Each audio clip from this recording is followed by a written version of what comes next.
to Cycling Fashion Week, the only global podcast that looks at cycling from a purely aesthetic and superficial point of view. Big episode today. We've got our regular segments, but we also have the return of the Europe report with our European correspondent, Harry Ashman, who works for Wahoo in London. He will be on the podcast today to talk about the latest developments from Europe in terms of cycling style, trends. Very happy to have Harry back on the podcast, and that's coming up later on this episode. I'm your host, Alex, back with my regular co-hosts, Warren and Tony, who is back from the COVID-19 injured list. We put him on the COVID protocols as he started showing some symptoms. He tested positive, but he is recovered. He's 100%. Tony, welcome back on the program. Thanks for having me back. Yep. Had a few symptoms, had some good rest, and I seem to be over it. I'll go on record here and say that Cycling Fashion Week is a pro-vax podcast. You can message me if you want to discuss otherwise, but I'm going to give some trust to the vaccine there. But unfortunately, after I sort of recovered, a couple weeks after I recovered, I had another sort of, we'll call it a medical issue. I had I had to go to the dentist for some teeth work. This is the first time I met this particular dentist. I've been going to the office for a long time, but this dentist is new periodontist, actually doing some work, and I kind of fit my dream. I met him, and he's a cyclist. Did he have a felt or a cervelo? That's what I was going to say. I was talking to him, and we were talking bikes, and we had a few people in common and stuff, and then I said, oh, what do you got? He said, I got an R3. And although I was slowly, I had some nitrous on, so I was slowly zoning out, I gave myself a smirk. And I think he actually sort of made it, we were talking about blacksmith, and I got my bike. And then we were talking a bit about, he's saying, oh yeah, looking for something new maybe. And kind of, he had a sense of humor about being a dentist with the cervelo. So he was self-aware of it, but it's a pretty great thing to meet a true dentist with a cervelo. He was a great guy, great dentist. I don't know his FTP, but maybe I'll see if he'll go for a ride with us sometime. But the real life dentist with a cervelo. We make a lot of fun of dentists in general. Well, I guess we don't. We're cool with dentists, but I guess Instagram memes, the whole cycling meme industry makes a lot of fun of dentists overall. But I have to say, Cycling Fashion Week is a pro dentist podcast as well, because what people don't realize is that before the pandemic led to a boom in outdoors activities such as cycling, and therefore a boom in sales for the cycling industry, so much so that it has led to many supply chain difficulties. Before that, like, the bicycle industry wasn't doing that well. Sales were kind of flatlining. Things weren't, so booming as they are now. And dentists are the one category of people that kept the industry going in tough times. Like when sales were flatlining, dentists were there buying these new Cervelo R3s overall. And for local bike shops, I think dentists have been providing an incredible source of demand over the years. And I think we got to give them a shout out for that. Yeah, I'm with you on a shout out too. And I think that, anybody knows that about the trickle down technology that starts, say Shimano and Dura-Ace, and sort of moves away down to the slightly more affordable categories. Obviously, Ultrager 105, even Tiagra right now, 10 speed is great. And so in order for that, like, we need dentists buying $12,000, $15,000 Specialized with full Dura-Ace on it to make that innovation happen, which eventually gets down to your non-dentist cyclist who can get like right now, if you buy a brand new bike with new Tiagra 10 speed, you're pretty much getting better shifting and a better group set than you could have got from even the highest end stuff 10 years ago. So and that's because dentists went out and they bought a bike they didn't need for $12,000. And they contributed to that industry, and then Shimano was able to move that technology down. So I think, speaking negatively about the guy who spent a lot of money on his bike, well, he's helping the person with the entry-level, mid-level bike. So let's stop that criticism. Yeah, he's allowing the R&D that goes into this stuff. So look, big shout out to dentists from Cycling Fashion Week, and to our listeners, just brush your teeth, floss, just keep good dental hygiene, and hopefully that trickles down to the bike industry. Or don't, and then dentists will have more work and I can know. buy more bikes. I'm paying the equivalent of a new bike for a new tooth. So Is it carbon? Okay, first segment today, the news segment where we look at news, new releases of new products overall. And over the last 2, 3 episodes, the news segment has been largely occupied by the releases of the Pro Kits for 2022. And look, there's been a lot of them. We're not going to review all of them. Some of them are actually quite boring. There's not much to say about it, but there's a few that we really liked and that we really disliked. So over the past few episodes, we talked about some of the highlights that came out, but today we're going to focus on 2 new kits that came out from the World Tour. And actually, the first one I want to talk about is the Française des Jeux Nouvelle-Aquitaine women's kit that came out. So the men's kit, interestingly enough, for 2022 looks very much like the previous years. It hasn't really changed all that much. But the FDJ women's kit came out over the last couple of weeks, and it's actually really interesting relative to the men's kit. So I'll just describe it a little bit, but you can go see it on their Instagram at FDJ underscore NAQUI underscore FUT. It is a sort of faded blue kit. So when I say faded, it's not really faded, but there's a fade from very, very dark blue, let's say at the level of the hips. And as you go up towards the shoulders, the blue becomes gradually lighter on towards one of the shoulders. There is a red fade that's coming into it, and the sleeves are white overall. Pretty interesting kit. There's the big FDJ logo on the front with this the shamrock that they use as their logo, and a few other smaller sponsors there. But pretty interesting kit. And what was especially interesting was to see the integration of the French national champions jersey as part of that team. Very clean looking French national jersey. So bleu, blanc, rouge.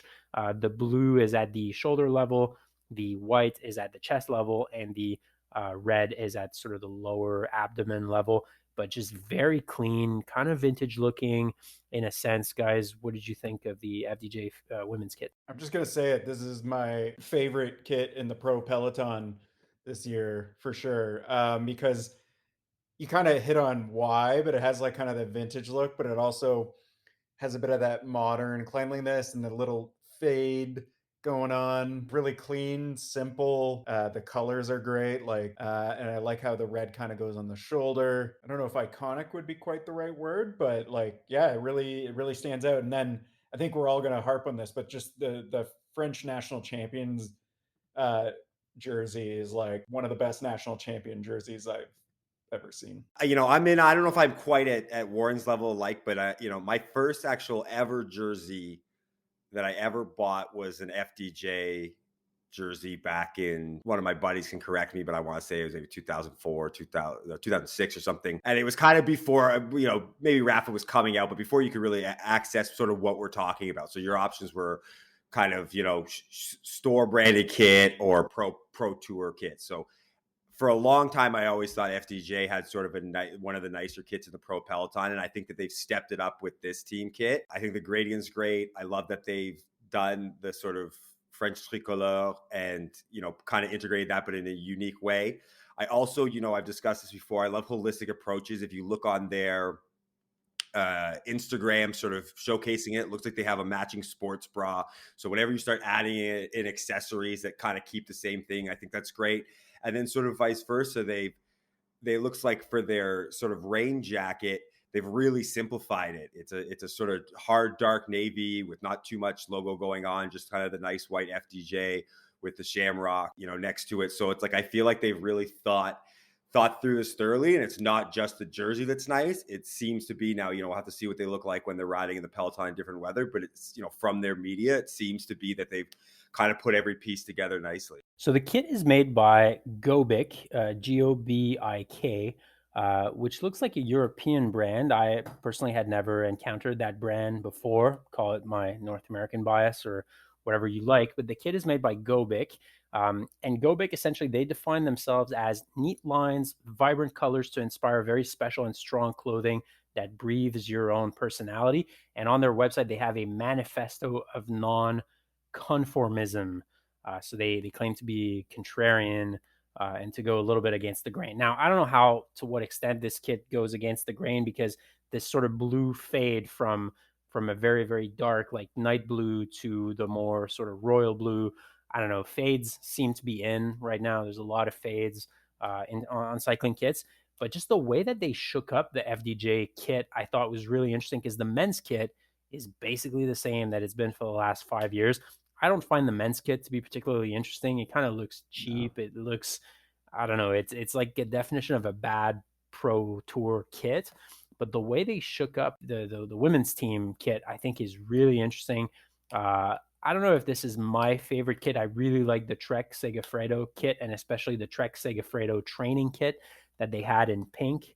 And the men's kit and the women's kit are very similar. In the case of Trek, it's just that red or blue color in the middle that changes. But that FDJ women's kit is outstanding. It's very close to a 10 out of 10 for me. I just want everyone to know, as we're saying favorite kit, mine is still the AG2R Citroën brown bibs forever. I would have loved to see the men's team wear that version of the FDJ kit. Thibaut Pinot announced that he's riding the Tour this year. Would have been great to see him ultimately fail in that beautiful kit.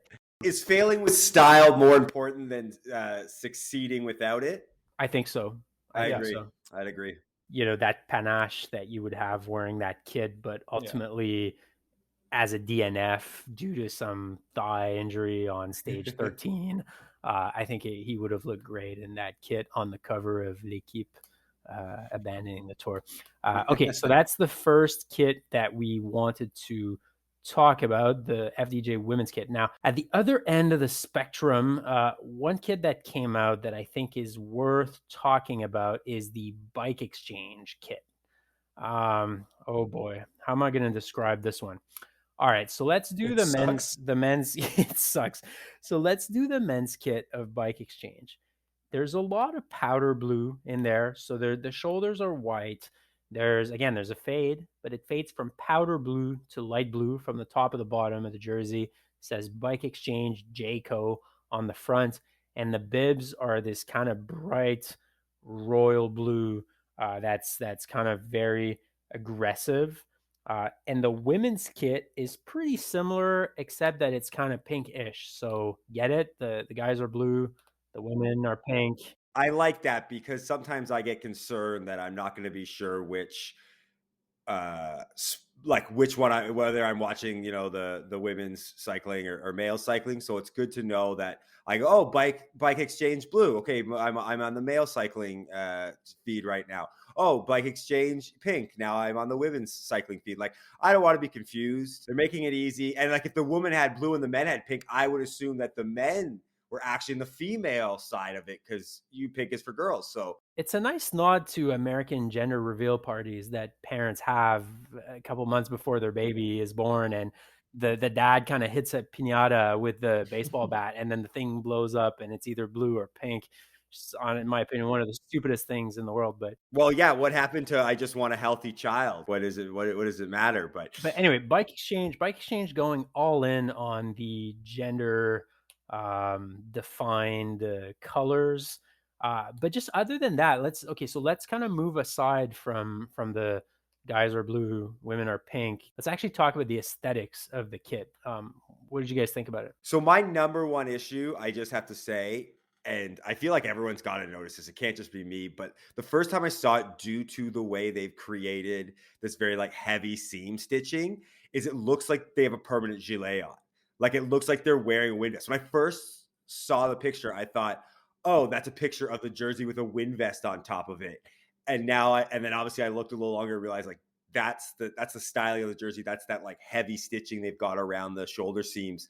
And it's just like, I don't know, it looks terrible. Like, which is odd, because if they did have a matching gilet, I don't think I would be concerned, but there's just something about it. It looks like the arms are secondary. It almost looks like it wants to be a triathlon no sleeve jersey. and they've just sort of forced on some sleeves because they knew that they weren't allowed to go with it. But like secretly, it's secretly hiding itself as a no sleeve triathlon jersey. Warren, what's your take on that one? Yeah, I agree. It is so bad. And I had the same issue with Tony where I thought I was looking at them wearing a gilet. It looks like what somebody thought was a good cycling kit in like, I don't know, the 90s maybe. Even that I might be giving too much credit. You know what I just realized, and this is what I do sometimes. I basically looked at the men's kit, I looked at the women's kit, and my brain sort of merged the two kits together, and I superimposed them, and I realized that if you put the female kit on top of the men's kit, you essentially have the lamprey kit from the early 2000s with the blue, the pink, the purple. There you Then go. it would be a perfect kit. So if you merged the men's kit with the women's kit, it would be the perfect kit. But by keeping them separate like that, they have created the two worst kits, I would say, in recent history of pro cycling. I do want to give a shout out to the teams that have just more or less kept their kits the same between male and female. Like I don't really understand this massive difference. I know Trek Segafredo did like a little bit different on like the blue and the red, I guess, like kind of the stripes, but like overall, and I think like Lotto Sudal just keeps it the same, like or Lotto Jumbo, which one am I thinking of? But like I just don't really get it. Like they're not racing together, but like it's not like they're racing in the same peloton against each other, and you've got to like discern. Like I don't know. I mean, I know sometimes there's like different sponsors a bit, but I kind of like that idea. Like bring the whole. I'm not in the pro space, so maybe I'm completely wrong, and someone can tell me this, but it's like you guys are sort of supposed to be the same team in this way. Bring it all together so everyone, male and female, feel that they're part of the same team. That's just my take on it. Well, it's interesting you say that because I was just looking at their kits from last year and they actually were the same. So for men and women, I actually don't know why they've gone and done this, shrink it and pink it, as they say. They haven't shrunk it, but they've pinked it. Well, same argument for FDJ though. They could have made the same kit for men and for women, and it would have been True. better. Yeah, no, completely. It's not about copying the men. It's about taking whichever is the better kit or whatever. And so the female kit was the better kit in this case, and the men should be wearing that kit as well. It should be sort of a whole team look. It's not saying that I'm not saying that in the bike exchange case that it's got to be the men's kit's the dominant one. I think they're both ugly, so I don't really care which one they choose. But I sort of don't see the point on separating it. If we're talking, I guess you separate it to sell more kit, assuming they're both good and people want to buy them. But yeah, I agree with you. The better kit should prevail. Now, guys, is this a 0 out of 10? Because for me, it's a 0 out of 10. Yeah, I'll give it a 0 out of 10. I mean, they're just a bad team. The fact that you can mistake it for, as Tony said, for a triathlete kit, that makes it a 0. A negative. It's in the negative numbers, actually. So officially the worst kit of 2022 pro cycling is unfortunately the Team Bike Exchange Jayco kit. Sorry, you get 0 out of 10 from Cycling Fashion Week. You're in the canal. Do we think that there's a couple kits missing that haven't been released yet? Well, the EF education first, everybody's waiting for, right? Because we know. That's what I mean. But like we got to assume that that's not going to be worse than this because it's just not going to be worse than this. No, I think they have a track record of better kits than that. Rafa is also their kit maker, so I trust that it's going to be much better than this one. Okay, our third release that we want to talk about. So moving on a little bit from the World Tour here is an upstart brand of shoes that launched their first product, which we thought was an interesting one and definitely worth talking about on the podcast. So let me explain a little bit. This Italian brand by the name of UDog, that is the brainchild of a guy who was the brand director at Physique by the name of Alberto Fonte. Also worked at Cask and at Pinarello, so kind of been around the Italian cycling industry. Essentially, UDog, they are a new brand of shoes, and what they aim to do is to provide kind of high quality, simple looking cycling footwear on a direct consumer business, but with a pretty strong value model. So they're not aiming to be the most expensive pair of shoes out there. They're aiming to be a little bit more accessible, not necessarily like your top of the line shoe, but not also bottom of the barrel type local bike shop shoe that you would buy. And they're aiming to have a pretty sleek, no fuss design. And they came out with a model called the Tensione model. And I'll explain why it's called that way, but it's basically a white shoe. It's a lace up. But on the side of the shoe, there's like a black strap that you can use to adjust the tension in your shoe, basically around your foot, and hence the name, the tensione. The sole has a little bit of, I think, carbon reinforcement on the nylon sole. Pretty normal looking sole, I would say. But essentially, it's a white shoe with a black tension band around it. And it is retailing for 150 euros. So, guys, what did you think about the U-Dog Tensione shoe model? I'm going to go first because I know that we have some differing opinions.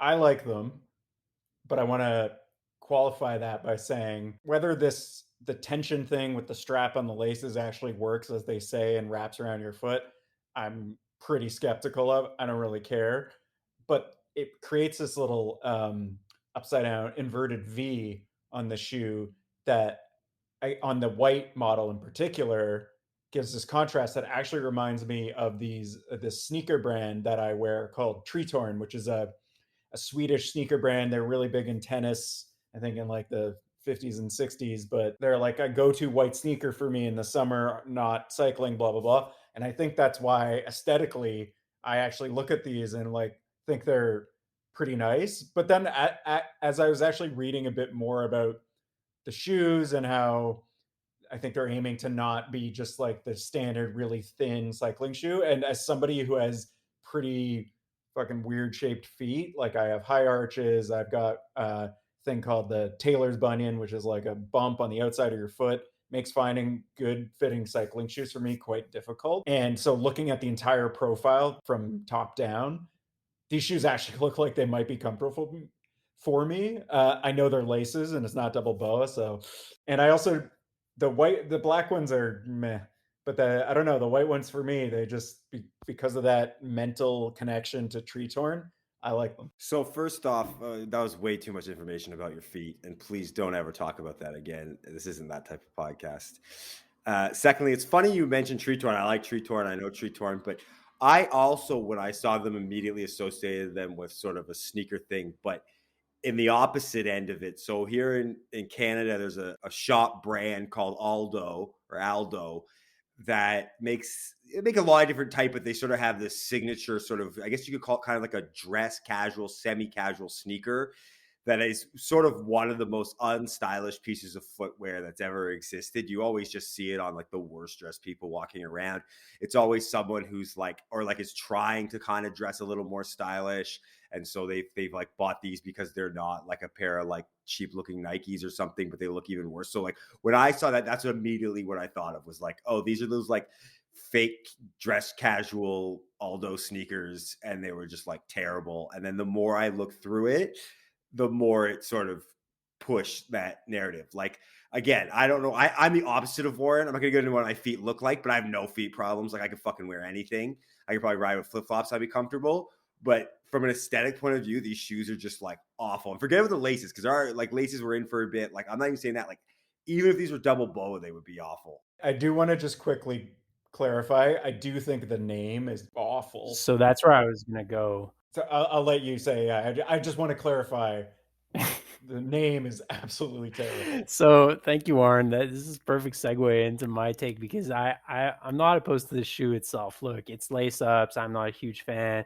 Yeah, double BOA is better, but look, for the price, I think it's a very strong value proposition overall. And actually, as far as the aesthetics of the shoe, like I'm not opposed to the little tension strap on the side that makes like a V. But if you look at those shoes from afar, tension strap on the side that looks like a V on the fully white shoe, it can almost evoke a New Balance 608, the ultimate dad shoe, in people's minds. And as a dad myself, I have to say that I sort of respect that look overall. But I think Warren hit a very important point here. The name U-Dog, like, what does that even mean? What is that supposed to Short for mean? underdog. Underdog. Okay, well, I don't know. It just sounds like people calling Sounds like each a other yoga thing. people calling each other dog. Hey, dog, are we going riding today?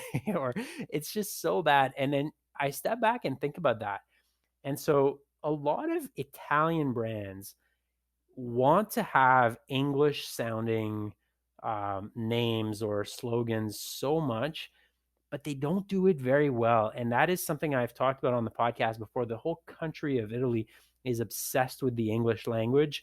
Just to give you an idea, the vaccine passport in Italy is called Il Green Pass. They could have called it the Passaporto Verde, but no, they called it the Green Pass. And now when you get your third dose, it's called the Super Green Pass. And like they love English so much, but they don't do it very well. And so that leads to things like La Passione having a slogan called Worth the Effort, or Q36.5, which is a brand I deeply respect, having the tagline absolutely equipment. Like what does that even mean aside from bad grammar? Like absolutely equipment. And now this brand called U Dog, which like it's just a terrible name. So I actually think if Italian brands gave properly Italian names to their products or their brands, I think it would raise the perceived value among consumers, because you think, oh, Italy, big cycling heritage country, that's worth 50 euros right there on the product. And so instead they come up with a name like U Dog, which I think kind of devalues the product. I agree. As much as I said I like these aesthetically and they might work for my weird ass feet that Tony doesn't want me to talk about. Stop. I think the name alone, I can't do it. It's so bad that I would like if somebody's like you're on a ride and somebody's like, "Oh, what are those shoes?" "Oh, they're you, dog." No, like absolutely not. Is that like an Abbott and Costello bit? They're you, dog. No, no, no, no, not my shoes. They're your shoes, you, dog.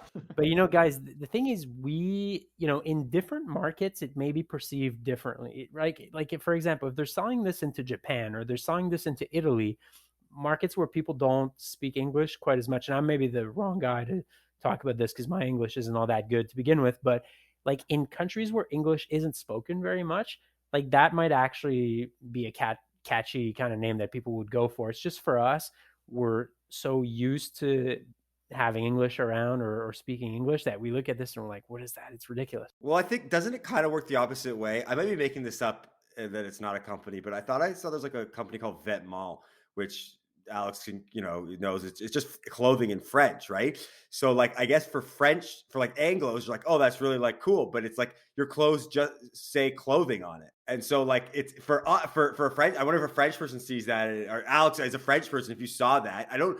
For some reason, I feel like I might be making this company up. I don't know, but let's say it exists. If you saw that, would you be like, why the hell is that person wearing a t-shirt that says clothing on I it? could see the case as like a minimalist clothing company that just is just called clothing, right? I could see that happen, but it just makes me think. Like, I read an article, I think it was in The Economist a few years ago, talking about how a lot of brands in China. So China perceives French products as being a very high value. So a lot of companies in China pop up and they have like gibberish French sounding names, like things that mean absolutely nothing, but they just kind of sound like French names. And so that raises the perceived value for a product in China. I actually argue if you did the same like gibberish Italian for cycling products in North America, the perceived value would go up. Oh, 100%, 100%. So guys, I just Googled Vetements just to see if it would generate the company that Tony's talking about. And the first link that pops up is actually Walmart. So. Okay, moving on to our next segment. The Europe report is back. We welcome back our European correspondent, Harry Ashman from London over in the United Kingdom. Harry works at Wahoo. He was on the program, I'm going to say 6 weeks ago or 2 months ago. We're doing the Europe report periodically. And so for the second episode of 2022, we thought it'd be a good time to bring back Harry on the podcast. Harry, welcome back. How are you doing? Yeah, thanks for having me back, guys. And yeah, very well. It's good to see all of your faces again. And yeah, sorry it took so long. What have you been up to, Harry, lately in the UK? I guess, UK winter, you still ride. What have you been up to lately? Well, personally, I've been indoors on the trainer a lot, which does make me sad, but it's kind of essential. Very wet this time of year.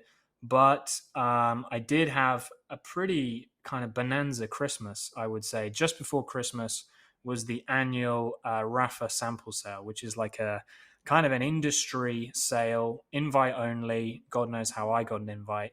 Kind of a friend of a friend's thing. I don't think I was really supposed to be there, but it's a coveted event. And it was, I think, the best one I've ever been to. It was in the new Rafa office in London, which is huge. It's going to be this massive office. They've obviously got loads of investment.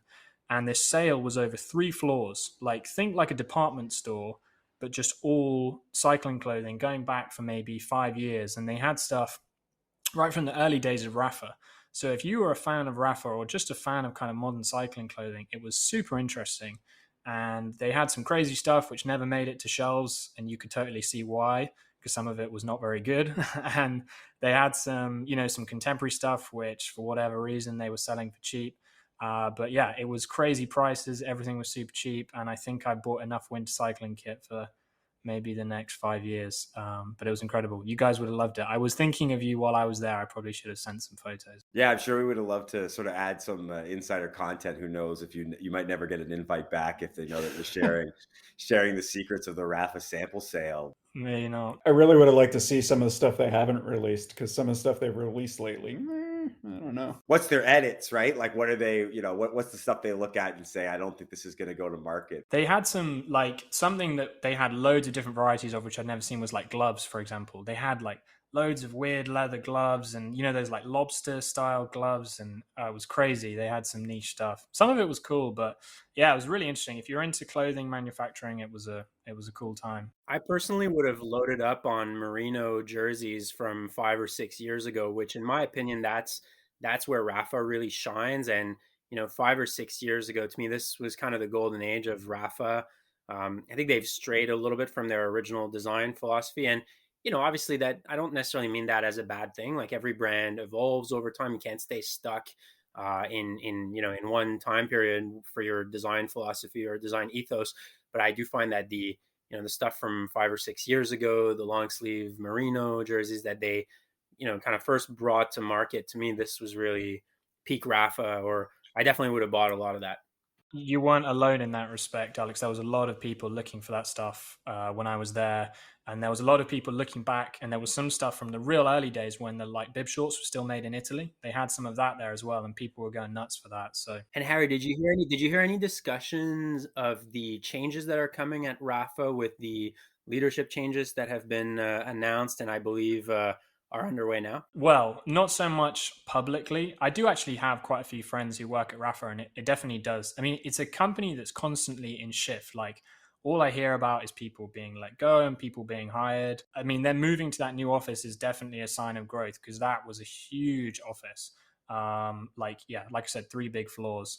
But no outright discussion of that. But guys, when I've got gossip, I will bring it to the podcast. That's why we have you on. We want that gossip from Europe. We want the dirt. Well, I don't know. I mean, we had the Albion guys on, and we were so positive about them that if you get any dirt on Albion, we'll use it. We were honest in our conversation with them that we've been positive, but if anything, any gossip or negative comments come on from Albion, we're gonna put it out there. We want to be impartial journalists the best we can, despite our love for certain brands. You guys would be hard pressed to find it. They're a pretty well loved UK brand, Albion. A lot of people really like them. Yeah, rightfully so. But I think we're just pivoting the podcast to be a gossip rag. Okay, yeah. Rumor and speculation is the name of the game with you guys. Yeah. So Europe Report, what we do on the segment typically is we bring you on to talk about what's cool in the world of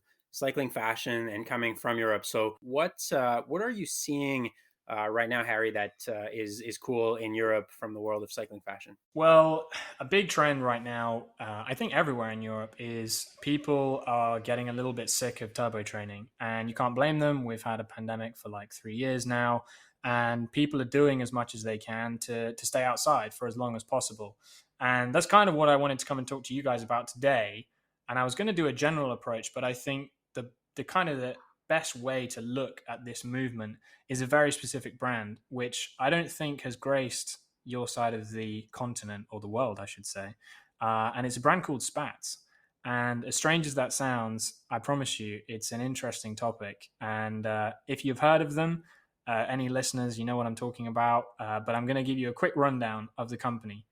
Let me just get my bits up here. So Spatz, and this is their words actually, Spatz have evolved through countless cold, wet miles in the Yorkshire Dales, and they are designed from necessity.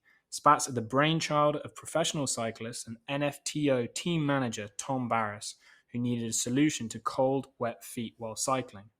Now, basically, their hero product is these horse riding-esque shoe covers, which go all the way up to your knee, and they're made from a combination of neoprene and Kevlar.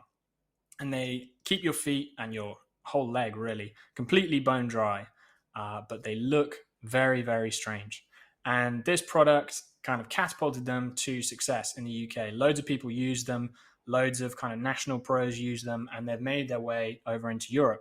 And using that initial success of the shoe covers, they've released loads of different kinds of shoe covers. They've got a UCI legal version, they've got a super deep winter thermal version, a gravel version, and now they also make loads of other products, race gilets, these crazy neoprene arm warmers. They make thigh warmers. I challenge you to go to their website and find one product which is not truly different. They have taken each kind of standard cycling product and changed it in a very strange and unique way. And whether you love it or hate it, you can't deny that it's different. As I was doing research for this podcast, I found myself in a YouTube rabbit hole of watching videos by the founder of Spatz, Tom Barris himself, Yes. who is a rather colorful personality. He is a Northern England, heavily accented gentleman who likes to ride in awful weather conditions in the Yorkshire Dales. And he puts up a lot of videos of himself doing that. And I kind of got into a big rabbit hole of watching those YouTube videos. And I've actually become quite a Tom Barris fan myself watching that. Yeah, he's a character. And he's a bit of a kind of living meme in the UK.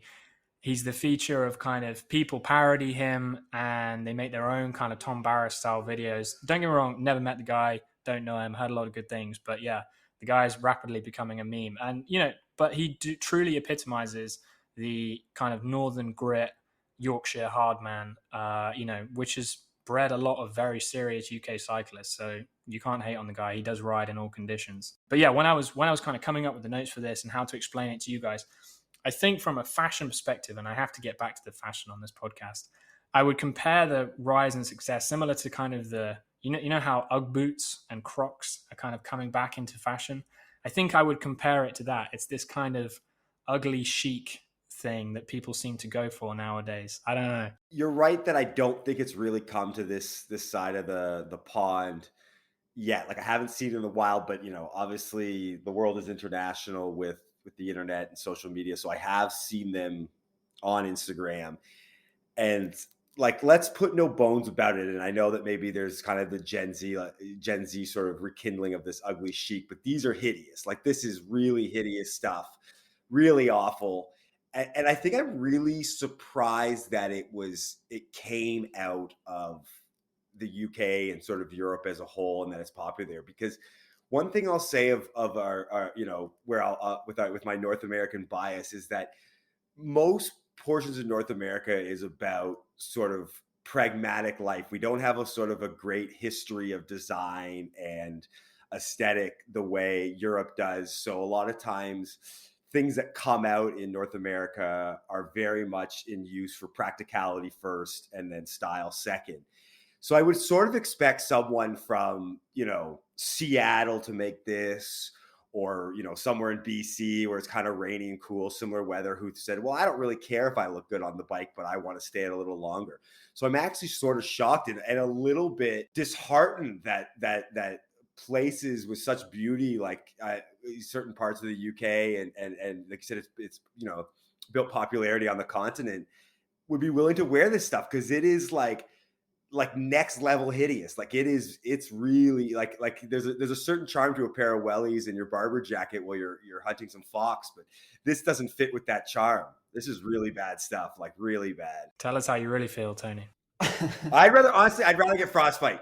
I'd rather just like fuck it, cold, wet, frostbite, than to look like they're wearing these Spatz, like, pullover shoe covers. I'd rather just come back every day from a ride soaking wet, putting my feet in a hot bath, hoping that my toes last another few days, than wear this stuff. I think I agree with Tony. I don't know if I'd be quite as harsh as him, but like functionality aside, like I'm sure if people in the UK are using them this much, then they're probably pretty effective in their like waterproofness. But like when I was looking through the website, I felt like I was looking at like where a stormtrooper from Star Wars goes to get like their gear before like I don't know, being a stormtrooper, whatever that means. It's just the design is like it looks like what the 1980s thought the future would look like. It's not for me. And then for some reason, the name Spatz just keep making me think shats, and I feel like I'm going to shats myself. I don't know. I don't know what's happening over in the UK. I thought you guys were stylish. I just want to say I'm in complete disagreement with you guys on this,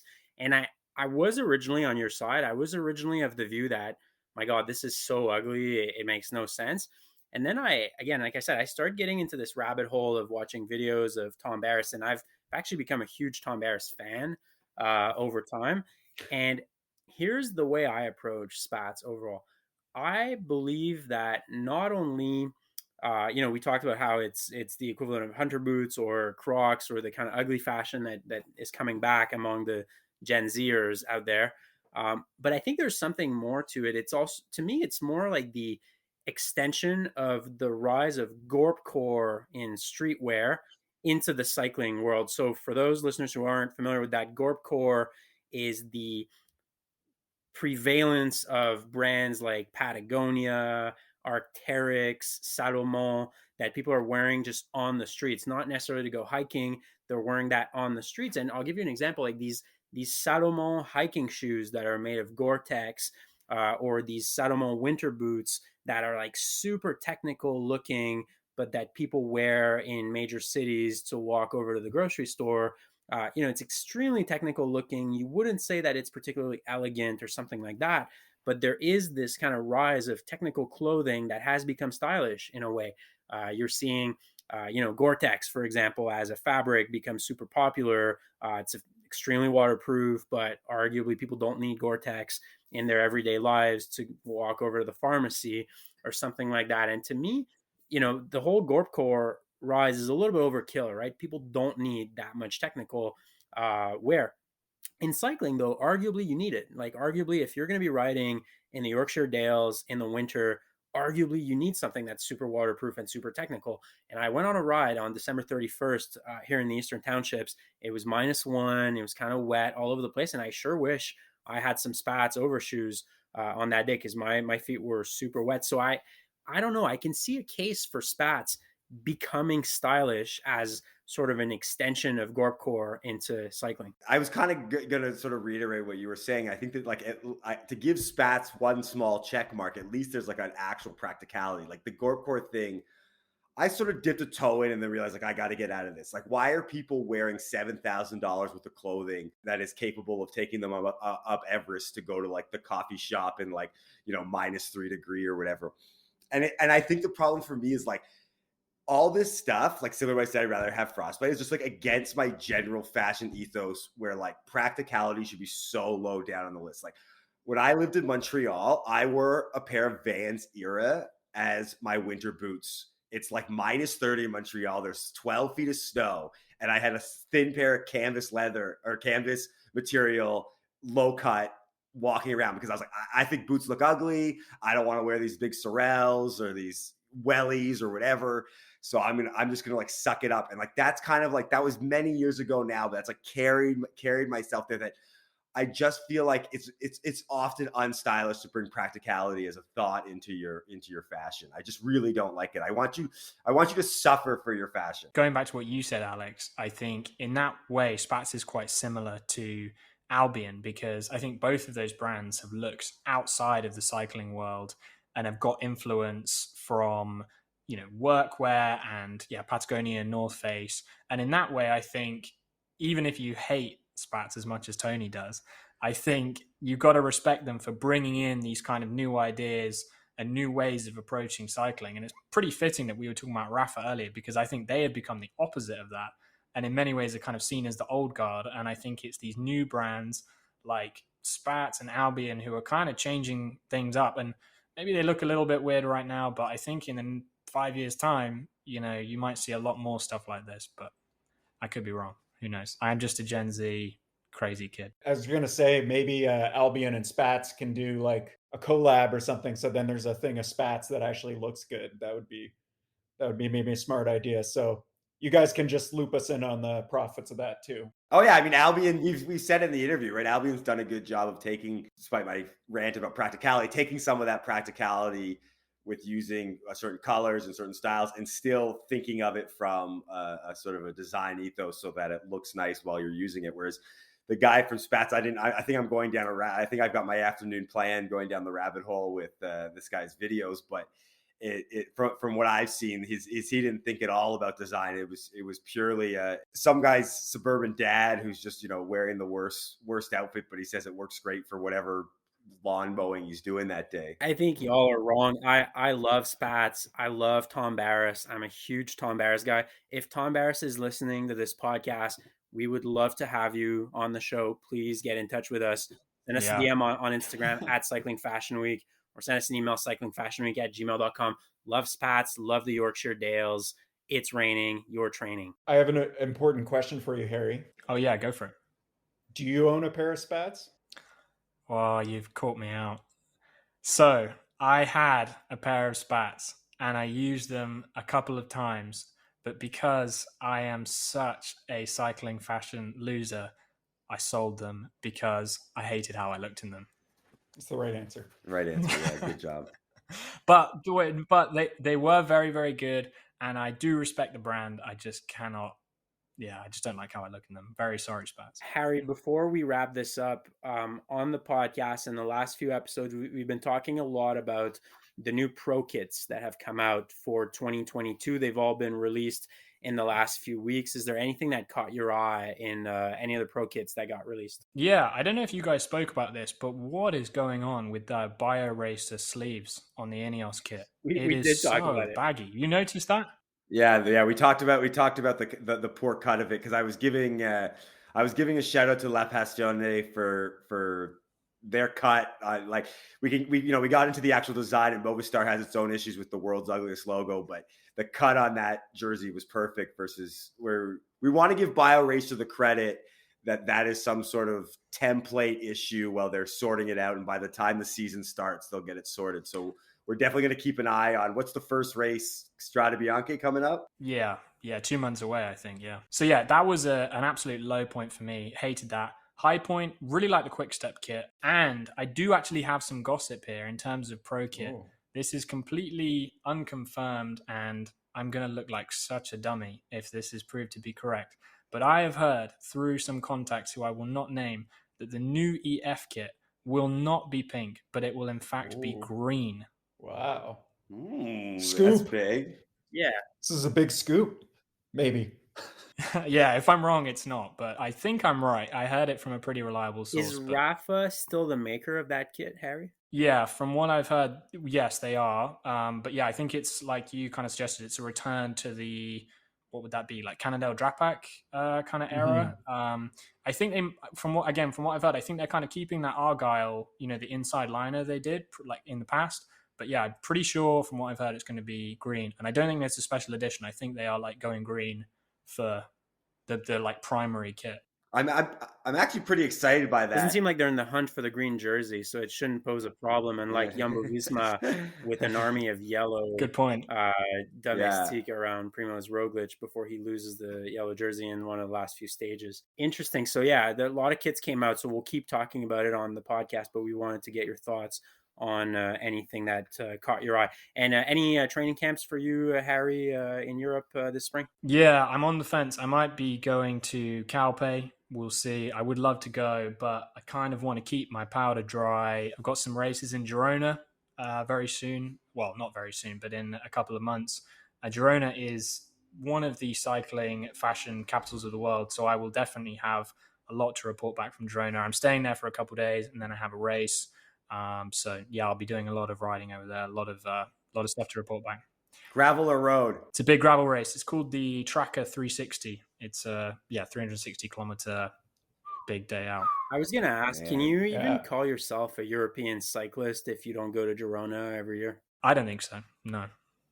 Yeah, and I have been twice now, this year and the year before. So I'm just living the dream. It's kind of mandatory to go to Girona and be seen on Instagram in Girona. Otherwise, what's the point, right? It almost doesn't feel like Spain when you're there, though. Honestly, like, Well, it's Catalonia.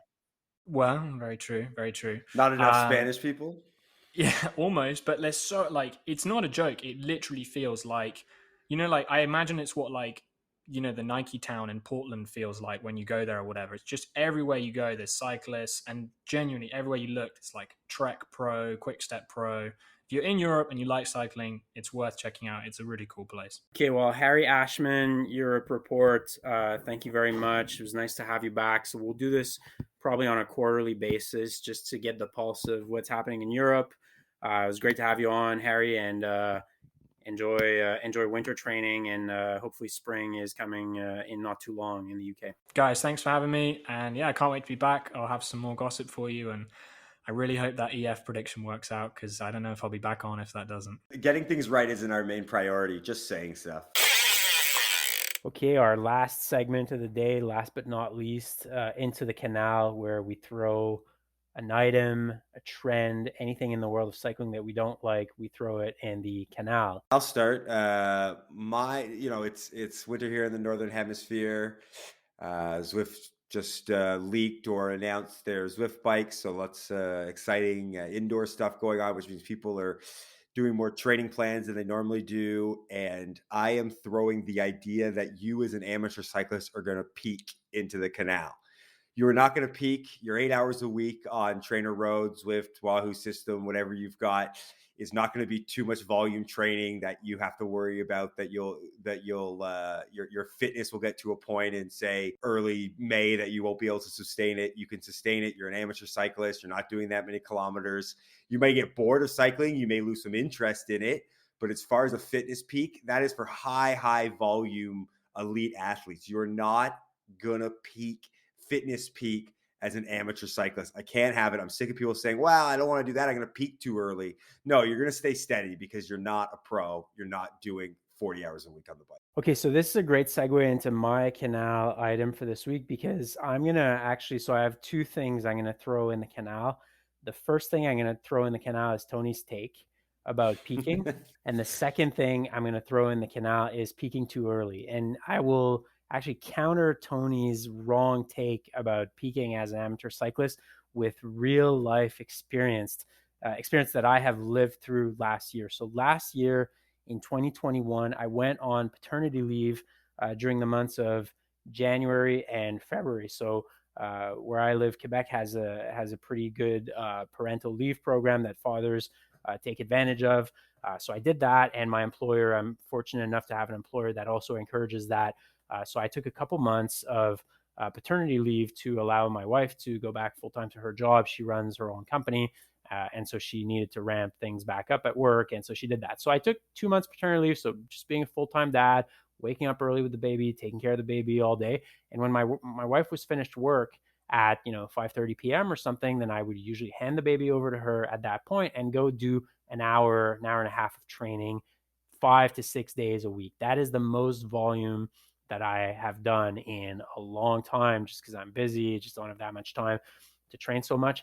And I did that in January and February, and I peaked in March when I did that. I hit numbers in March that I never hit again during the season, simply because my volume of training and riding was not what it was when I was consistently doing it an hour to 90 minutes a day, because I didn't have to worry about work at that time. All I had to worry about was taking care of my daughter during the day and, having this 1 hour for me every day that I could work out. Peaked in March, never hit those numbers again during the year. And so I peaked too early. So I'm going to throw Tony's take about peaking in the canal, and I'm going to throw peaking too early into the canal. Not for us to start sounding like the Trainer Road podcast, but Alex, you didn't peak, you overtrained. You went from doing not a lot to way too much, and you didn't transition into it. I only say that just because I agree with Tony, and I actually have my own anecdotal evidence as to why he's right, which is this past year, I rode more than I ever have, both in terms of training in the winter, and then riding into outdoor rides. And as I've mentioned on the podcast before, I race cross. So my race season starts I mean, I essentially start doing like skills practice in August, but races don't really happen until like mid to late September. And by the end of August, I had ridden more volume than I ever had on the bike. And I had my best cross season ever results wise. I didn't plan any of that. That's just how it happened. Like I was just riding a lot because there's nothing else to do thanks to COVID. I didn't plan to peak for cross season. I just rode my bike consistently. I rode it a lot. When I felt too tired, I took a couple days off. Wanted to do a hard ride, did some hard rides, wanted to take it easy, went easy. And then when I finished my race season, I just took a bit of a break because I was like, yeah, I should probably take a break. I've ridden a lot this year, and it's probably how I'm going to approach this year's cross season.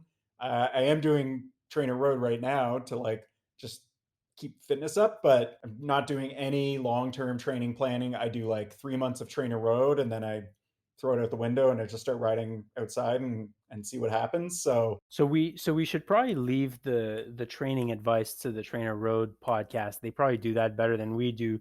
But I'm just looking at some of the, Coach Chad and Nate.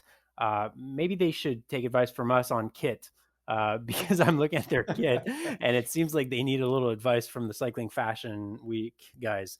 So yeah, maybe let's just divide this up. They talk about training, we talk about kit. Like, what do you got in the Canal, Warren? What do you got? this is a bit of a, not an odd one, but a bit dated. I think most of us, we're always referencing Garmin's or Wahoo's as our primary cycling computer. The Karoo Hammerhead seems to be getting a lot of purchased media attention lately. But anyway, I think most people have one of those two brands generally as their cycling computer. But our listeners will likely remember that a few years ago, there was a bit of a buzz in the market when this new brand entered called Omada. They started with a Kickstarter, I believe, and that's how they kind of launched the product. And their kind of unique selling proposition, USP, was that it was kind of an analog cycling computer. There's no maps, you can't see where you're going. It is just simply a couple of dials. I think it's kind of a automotive inspired design.